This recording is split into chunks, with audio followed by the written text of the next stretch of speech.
Nicolina Werther. We've had her a few times on the show, and we're speaking about visibility, how to be more visible if you have clients, or in general, how to express yourself more authentically for your partners, for your family, for everybody surrounding you.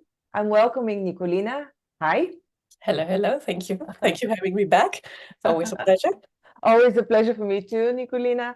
How are you? What's been going on in your life? I'm very, very good. Yeah, I'm moving to the same thing about visibility, authentic expression, and not holding back on all these things. And I find it's a beautiful journey. I've noticed it's really resonating with people because I think it's something we all can really relate to, isn't it? That we kind of put all these masks on or have some reason why we hide parts of ourselves.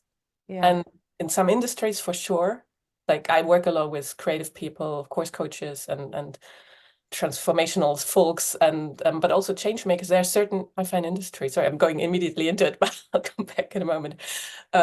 Where it's almost, I find, even more important that people just show who they are, and then someone can relate to them. And then, of course, like you say, it's the same in your private life. So I'm enjoying it. What I'm doing right now. Yeah. Let's see where it's going. The interesting thing is that most people try to boast about and figure out things to show that they're very successful, and wondering how to show successes. And I think this is where the visibility or the authenticity issue comes, when people try to fabricate stuff out of thin air to impress, like to show, I'm worthy, I have something to show. But in most cases, everybody's if not struggling to make a living, they are just doing what they like and enjoying the process. They're not focused particularly on achieving great successes, and maybe they are, I don't know. But there's a different spectrum of successes and people, and this is what I actually want to talk to you about today.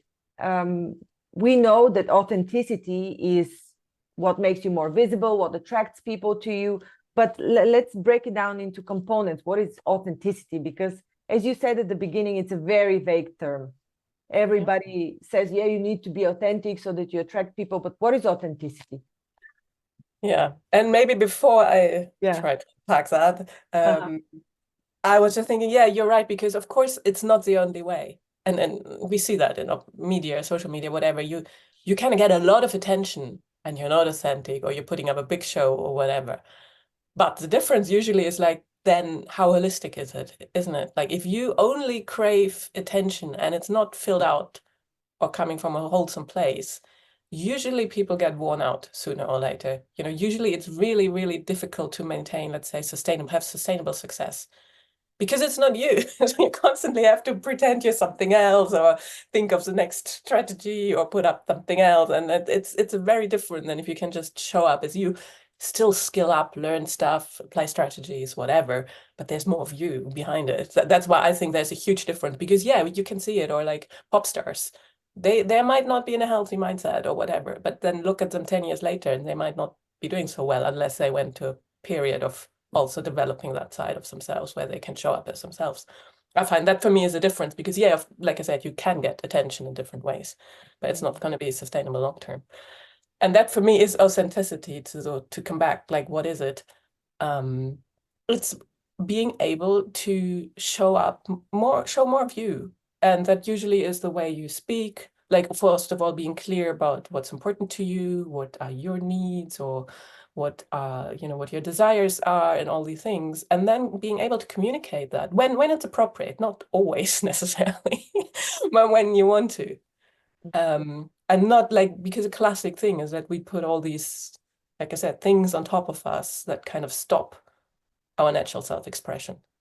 And then we try to fit in, or we try to people please, or whatever. Because you started with the whole singers and people in the industry, and I think these are completely separate groups that we are addressing here, because these people have entire industries backing them up, right, and creating their overall image. So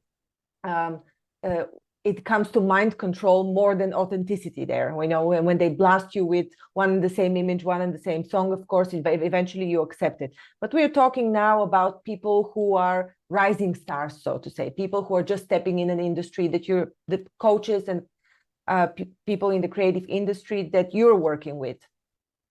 Yeah, I mean, it's not just that. I mean, I was more speaking from the, let's say, I don't even know why I'm thinking that much about artists and stuff. It's not like just, but it's more for themselves. Like, I don't know if I know anyone who's been able to just, let's say, put up a great show. And it's an age thing as well, and not at some point also put more of themselves in there. Like maybe let's stick for the sake of it to the examples, like performers. If you notice the difference between a musician or actor or whatever, or comedian, like how much of them they can bring across versus they're just having rehearsed something, isn't it? I mean, that's when the magic happens, is that when you're like, I'm relating, like I'm connecting. I'm just like, there's more. And that's usually when we get really drawn to someone, isn't it? And that's also when it's more enjoyable, usually for the person performing or whatever. But let's maybe take it out of the performance context. It's just my mind goes there a lot. But yeah, let's take a different example, maybe. When no, I mean, let's take a few examples. In the performance context, you are embodying a different character. You're not, because you're also an embodiment coach, right? So you're embodying a different character when you're performing. Yeah. In case you're an actor, in case you are a singer, you're embodying yourself, I suppose. More of your, how does this work? No, it depends. Like it depends. Some singers would still do characters. It's the same thing. Like for me, like that's why I say for me there's no difference, because like that's the thing. Like think about some maybe actors. I don't know if you know anyone.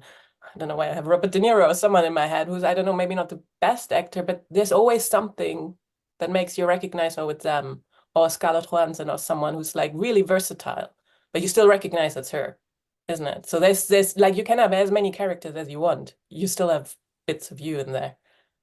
And like I say, if you're really good, it's a different quality of you, I would say. It's not just because you have the same mannerisms. There's something else that people, like lets someone recognize, oh, it's that person, isn't it? Yeah. And so one of the elements that we spoke about of authenticity is your personal interest in the topic. And I guess in the case of actors, this is not so much so, because they're just embodying the character of somebody else, right? But they're interested as a proxy in this character. Through this character, they're interested in the topic. This is I mean, let's take it to a different context. I mean, I'm like I said, I do have a bit of a background myself and all sorts of performing arts, so I'm very curious always how it works. Yeah. Let's say like my interest, of course, came more like personally through, for example, marketing and sales for the coaching side of things. I think originally really from there, and then afterwards it was like, oh, this actually applies to all the relationships, other relationships as well. And then I started seeing it in with other people or in other industries.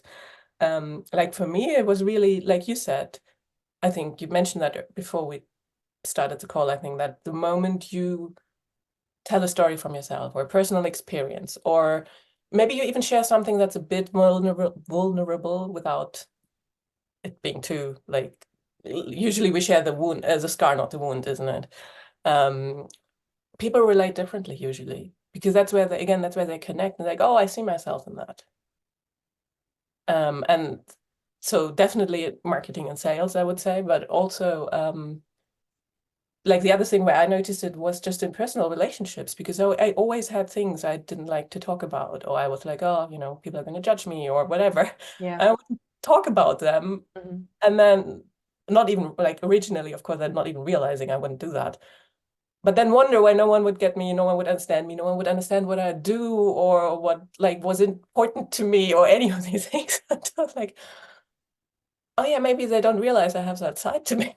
Like what? This is a really important topic to me or any of these things. And then of course, the more I share about them, and which can be vulnerable, of course, because they are important to me. But then people were like, not everyone, but the people who are actually interested, they were like, oh, okay. So all of a sudden they could see that I could communicate before. Funny that you're saying this, because a friend yesterday shared something and they said, this is something that I've kept all my life from friends. I was never sharing this personal story or the way or something about their background or whatever. And I think many of us have been through this at least, or are still experiencing a certain situation where you're keeping something where you think you're going to be judged, and you're keeping it for yourself under the carpet, but it's eating you bit by bit. And there are always situations that come up that allow you the chance to reveal this thing that you're trying to hide. And you know, it's your choice whether you at some point decide, okay, my ego is not so important, my soul is more important, my emotional well-being, so I'm going to start sharing. And this person said, I don't want to hide anything anymore. I just want to feel like I just need to take it out in the air. Yeah. I mean, that's of course the whole idea of usually it's some form of shame or something where we're like, oh, I don't want anyone to see this. And it's not very peaceful for ourselves at all. And it people would call me like mystery woman or world's best secret, and also it's like, what do you mean? And only now I'm like, okay, I possibly always were so closed around certain things, not even any way particular, but even my work things, for example, like towards certain people, and then wondering why they didn't know what I was doing. There was like, okay, maybe there's something to it why people think like can't put their finger on me. And again, like in marketing, we see that all the time, that no matter if it's personal marketing for a small thing or even in bigger companies, that they don't share something thinking, oh, the perception is going to be bad. And then often it's that thing, actually, once they do share it in an appropriate way, where people are like, now I can relate to them, right? Yeah, I've experienced this personally when, I was doing things, and because of the nature of some of the work that I do, which is related to subconsciousness and even to meditations that is not related to my business background. And then I've had friends asking me, what do you actually do? So you're right about that. You're giving completely the wrong images, trying to fit the expectations of people on both sides, both your clients and the people who know you and who even to a certain extent contribute to the image you have of yourself.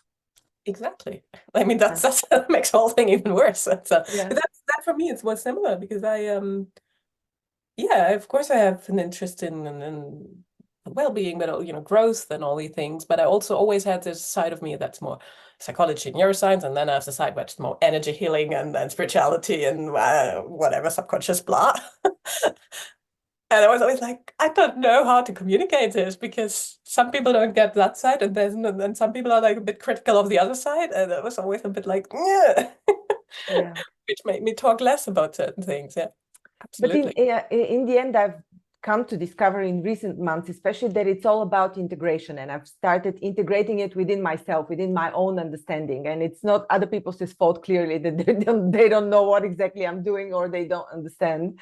It's clearly confusion in my own mind of what exactly I'm doing, and like integrating these parts of me that I'm interested in. Yes. For me, authenticity comes down to first integrating all of these aspects in you that you have never allowed yourself to integrate previously.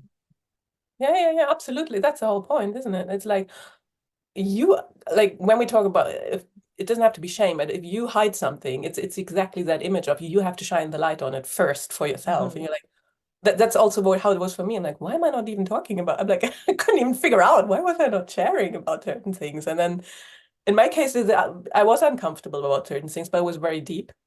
And it doesn't even, it just like you say, it's almost like you feel it in your body. You're like, oh. And same with the integration. It's like, you need to be clear for yourself in your being before you can. And that's where, for me, also, like any communication, like, I mean, I also have this whole course about communication, effective communication coming up. And I think one large part of it is if you want to communicate effectively or clearly, or, don't constantly have misunderstandings and things not happening or whatever, it's all about you be clear for it. You need to be really clear what you want and communicating it. And if you also can understand maybe the motivation of someone else, that's great. But that's like how often, like an example I've been using in the courses, when people sometimes say, oh, let's not play games, or someone's just playing games. And my opinion is like, people don't play games usually. They play games if they want one thing, but they don't share it, and then they say something else. And all of a sudden you have this weird situation where it's not clear, right? They kind of want this, but they said that, and then there's a misunderstanding and these kind of things. And again, let's take it back to marketing, sales, whatever. It's the same thing. I would, like, from an embodiment perspective, say you have to have embodied what you actually want to sell. Because otherwise you might hold on one strategy or try to do something because it's supposed to work, but you're still not really sure what you're actually, like, what are you like, why are you selling that vase of flowers or whatever? It's like, what's the main thing about it? Because it might be more than that. Is there spirit in it? Is there spirit in this thing? But like we often say, at least in coaching, isn't it? It's about the transformation, or like what it actually gives someone. I know with some products, it's much more easy. Like if you sell hats or if you sell cupcakes, it's like you don't need to have a big mission or meaning behind it. People might just want it because it's pretty and quick and whatever. But it, like, sometimes, I mean, that's when you see great advertising. It's like when they make like a story out of it and you're like, oh, it's more than just a car. It's a whole experience. Yeah. So you have an upcoming webinar about visibility, and a part of it is authentic self-expression. Yeah, it's kind of what we talk about, is like that.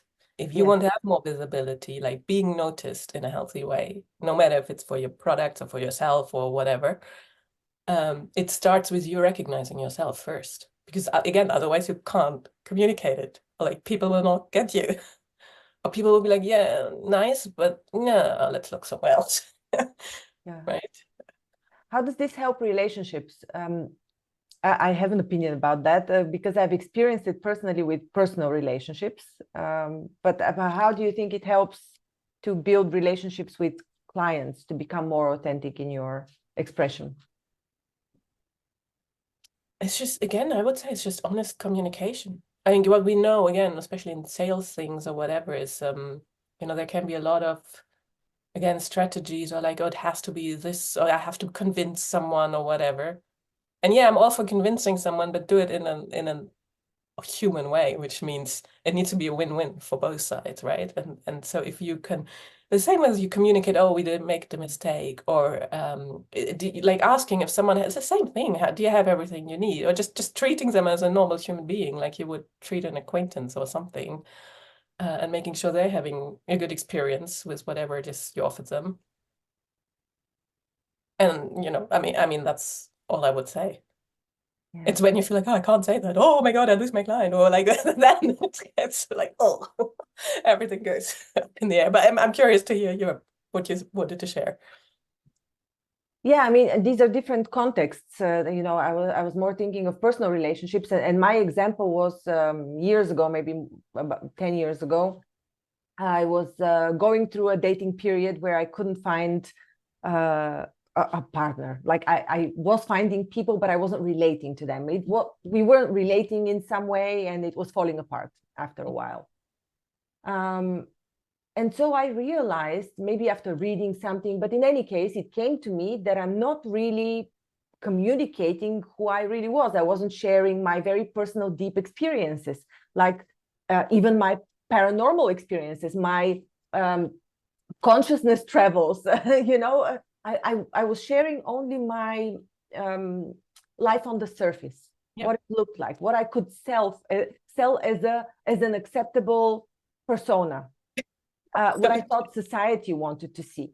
But I wasn't really sharing anything that I was of genuine interest, anything that was of genuine interest to me, or experiences that I've had, so anything that was actually moving me. So when I entered a longer-term relationship with the person I have a child with now, I did that. The first thing I did was I basically spit it all out. I said, whatever, nothing to lose. If they reject me, it's not going to be the first one, right? But at least I know I've tried this approach of sharing. So I did share all of these things. Absolutely. Yeah. And I can't tell whether this was what brought us together or kept us together. I cannot say this for sure, but at least it made me feel relaxed, pure. It made me feel like I am not hiding anything. I think it was more on my side even that I was able to relax and say, okay, this is me. Exactly. Yeah. It's both, isn't it? Mm-hmm. I think it's similar in any relationship. So even with a client, and specifically when I've observed this with people, when I've been to courses, selling courses and coaching sessions on selling, and when they teach you how exactly to sell and what successes you should bring up and so on. In many cases, coaches say, well, but I haven't had such tremendous successes, and then you have to start fabricating things instead of saying, well, I'm just starting out, but I've had these successes with my own experience or with friends or with whatever. I think that actually creates much more connection between people and clients than trying to fabricate things. Absolutely. Yeah. Well, that's the whole thing, isn't it? I mean, you had so many points in there. I don't even have my brain. Oh, yeah. I threw it all out. Sorry for that, Nicolina. Yeah, it's but maybe what I really liked is how you say it's relaxing for you, being authentic. Yeah. And then, of course, that like the other person will, like we always notice what the state someone else in. So if you're more relaxed in any conversation, the other person will be more relaxed, like, oh, I had a really good experience with them. So there's purely that element that you just create a more nice energetic container or whatever you want to call it, the more but there's of course but like for example when you say you share like your subconscious travels and whatever or experiences in a way that's also what makes you unique and stand out, like again, like marketing wise, that's actually those nuggets that you wouldn't share when you think, oh, I have to share, like I need to look, picture perfect and I have to have all these ducks in a row, otherwise people will reject me. It's the same idea, isn't it? It's actually that little bit of quirks we all have, or that makes us different, where people all of a sudden like, oh, tell me more, just because it's different and new and true. Yeah. right. So yeah, beautiful. I really like those stories. So you're going to have an embodiment part in your upcoming webinar. What's in it? Well, what's the embodiment? I don't know yet. I haven't really thought about it, but the way my feeling is also from who I see can sign up, because there are quite a few people who are like teachers and coaches, like embodiment coaches and stuff themselves. I'm like, oh my God, I need to make sure this is really high level. So I think I will be, and because I also extended it to 2 hours because I just wanted to have, I didn't have a live webinar in a while, so I wanted to have a mindful party kind of a thing. So I think there will be just like half of it or something will be more about just guiding people to how does it feel or what comes up, like sharing ideas, but then like really making sure it connect, like people can connect to their own experience as much as they yet know how to do that. So it's not, I will also make sure that anyone who hasn't does it get some ideas, just gently to be like, okay, what does it evoke? Because that's the whole point. Like the moment you can notice in your body, I find if you share or if you hold back, if you're comfortable or uncomfortable, that's when you can start navigating. Okay, how much do I want to share here? Could I do share more? Or actually, maybe this is not a safe situation, so maybe not over here, but over there. So that's just how I work. It's just like by becoming very clear of how your body is reacting in different situations or stuff, and then you navigate the world through that. And yeah, it's going to be interactive too. So I want to hear experiences from others and what's going on. And then, yeah, just share different things you can apply, like pretty much in the next days afterwards or however. We had a very interesting talk with you. Maybe it was 2 years ago, even something about being shy and introvert, and how to succeed as a shy person or as an introverted person. And I think this particular episode on Grownlearn had a lot of interest. And from my talks to different people, it seems that even if people are successful, even if they've been in business for 10 years, there's a level of shyness that other people do not perceive, but they're struggling with it daily. And maybe it's something new that they haven't done, but with any new encounter and challenge, they would have to overcome this. Be it fear of speaking, be it fear of, actually the fear of speaking, we've spoken about it. It's one of the biggest fears in the world. Actually, in the US, there was a research done long ago, I think at the time of, I don't know if it was Napoleon Hill or afterwards, but yeah, it was something like fear of public speaking was bigger than the fear of death. So you can. And that one, yeah. And I can relate to this. I've experienced this. I know what it feels like to be weary of public speaking and to have to overcome it. So I know one is capable of overcoming it for sure. Yeah. So what do you say to people who are shy or introvert and want to give something to the world, want to become a coach or an advisor of some sort, and they need to be visible, but because of this, they have an impediment. They say, I cannot do it. I cannot be visible. Well, that's like, right, come here, because I know that feeling. Even though, yeah, I would say it's a two-side approach. I just say that, so for me, it's a bit different because I had always performing arts stuff happening also as a teenager. So I was more comfortable than a lot of people with being on stage and stuff. But I didn't used to be on social media until quite recently. Or like even newsletters, like words is still very difficult. So, like written words is, I could possibly be diagnosed with all sorts of weird stuff. I've just never checked. But so the way I would say from my experience or generally also seeing or what the research says, it's really both. So you have like often, and I even thought for myself, you know what, I possibly at some point at least could have been diagnosed with something like social anxiety disorder. I just never checked. So like, who cares that? No. There's a new term now coming up, now that you said that, it's late PTSD, like people getting diagnosed with PTSD in their 40s now. It's a new thing. Yeah, in my case, it would be CPTSD, but I guess in lots of people. But it's just like, yeah, it's great. I mean, I'm all for getting people help, but that I actually think it's not necessarily always, you don't always need to have a diagnosis. I agree. My opinion. I absolutely agree.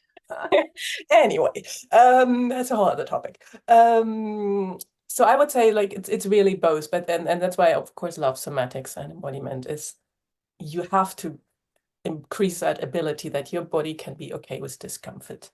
Because what likely happens, I mean, you could be introverted, and there are lots of introverts who actually don't mind being on stages or something. But it's shyness and stuff. Like if you have any like reaction or like physical reaction, or you just can't do it, and you kind of close down the moment you want to speak publicly, or even just to a few people, there is possibly, let's say, some, I would call it trauma response, like something in your body that's just thinks this is too threatening, like it's going to kill you. And it's going to do anything in its power to make sure you're not going to do that thing by making you super uncomfortable, or like even, you know, coming up with reasons why it's not a good idea to do it. Yeah. So that's why some form of working with the body to reduce that response and to actually kind of await that those parts of you or bring them back online that know it's a safe thing to do. Or like in a way, it's like reducing the emotional reaction and it's strengthening the executive functioning, like the rational part of your brain, because the rational part of your brain will know it would be good for you, right? It's like when the emotional part is too strong, then the rational part can't do anything. So that's one aspect, and then of course at some point is always like, at which point can you just do it? Because so many stories, so many people, social media is a great example, or speaking publicly, did not feel comfortable, and at some point they started doing it. And you are going to be uncomfortable the first few times, but you will get more comfortable just because, again, your system is going to notice, oh, we're not going to die. We can do this. So it's, for me, like almost anything in life, you always have to do both. Yes, you have to increase your capacity to be okay with the discomfort, but then you also have to do something uncomfortable. If you wait until you're just comfortable, it's might work, but it's going to be very slow. So it's always, but it's a bit of both, really, kind of expanding and then doing it anyway. Feeling the fear, doing it anyway. I find, unless you have anything else to say to that. Yeah, just to add and to increase my authenticity here on the topic, I've had to work through this public speaking and visibility aspect for quite a while, and I must say, although I feel I've overcome it, there come moments which I cannot explain exactly when they arise. I haven't been able to put my finger on them. But there come points when I have a physical reaction, like I get a flush in the head. It's almost like I lose my thoughts. It's empty. There comes, especially at the beginning of a conversation, it's happened a few times. Maybe it's been, let's say, 3, 4, 5 times in my life altogether. But I'll never forget these experiences because they were shocking to me to begin with. There were a few seconds of a complete emptiness in my head, like I've forgotten what I'm going to talk about. It's just I've flushed it out and there's nothing there. And I'm like, in these few seconds, maybe people don't even notice, but I'm thinking to myself, will I even know how to continue? And then I continue despite of that. So I start talking, and maybe it's a bit of rumbling at the beginning, but then I suddenly regain composure and I continue. But it's happened a few times, this physical reaction, although I have done a lot of trauma healing. I've done NLP regarding speaking. I have, of course, done mindset drills. And despite all of that, there are moments when these things appear. So I feel, and I've also came to the knowledge recently that this is like a kernel. All of these aspects of your character, let's say character. These aspects of your character, although you can change them, if you don't work on them constantly, they have the possibility,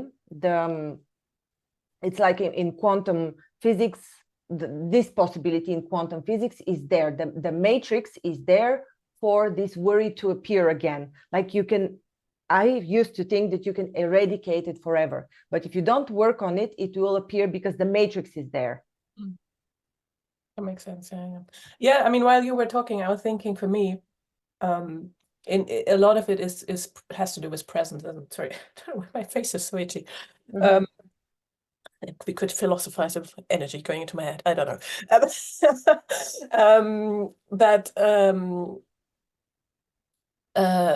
Like right now, like I'm like, where am I? That I find the more you can train yourself to stay present. Yeah.